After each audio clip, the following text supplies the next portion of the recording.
guys, we are back with our episode 2. Last time we talked about why it is important to do a research before you go for an interview. Those listening us for the first time, let me give you a recap. In our first episode, Raghav shared about an interview experience he had with a startup company that got him into a situation he never imagined.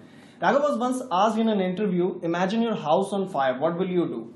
What was your answer, Raghav? I said I will find my phone. Phone, but why? My house is on fire. I should call someone, right, Ved? Smart answer, but another one could be I will stop my imagination. Yeah, Ved, but there is no right or wrong. Interviewer just wants to know how you handle critical situations. Adding on to that, I remember a friend of mine was given a riddle. A snail is trying hard to come out of a 60-foot well. Every time he tries to climb up 4 feet, he slips back 2 feet. How many hours will it take to climb the well?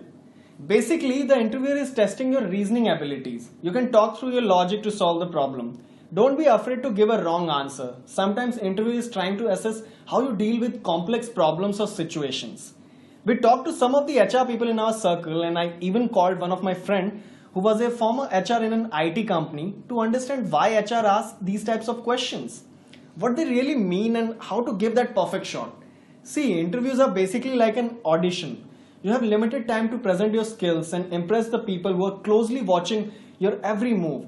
Today, me and Raghav are going to do a mock interview to give you some tips on how to handle common interview questions. So, Raghav, tell me about yourself. This question is the most common one asked in an interview. Well, one approach would be while talking about yourself and smartly introducing the core skills you have that fill the gap of that job requirement.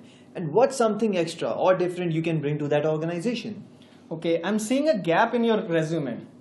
Don't just say you were traveling that whole year unless you come up with a great answer to complement that statement.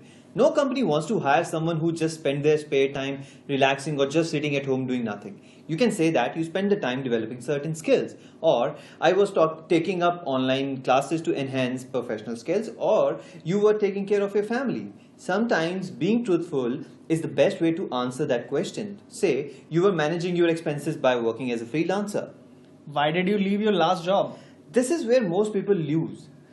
Look, the person sitting there is not your friend. And you should not badmouth about your former company, boss or manager. Avoid saying things like you can't get along with horrible co-workers. It is not you should be fearful of them knowing.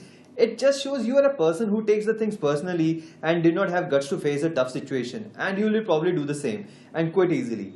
If you may ask, the better way to answer is they were not open to new ideas and not willing to change or adapt to recent market trends, or instead move the conversation to what you want to accomplish and how this change will be good for you and your new company. What is your greatest weakness? I think this one is the stupidest question I came across ever. Why someone will tell you their darkest weaknesses and shortcomings? Here, interviewer does not care about your answer but know how you will answer. Well, nobody is perfect, and as a human being we all have flaws. Don't deny you don't have any weakness. Rather talk about it and what steps you have taken to address it.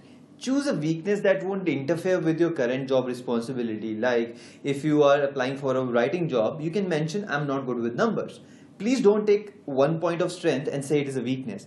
Things like I'm a perfectionist and I want everything to be perfect and I'm a workaholic is a super annoying answer, Ved.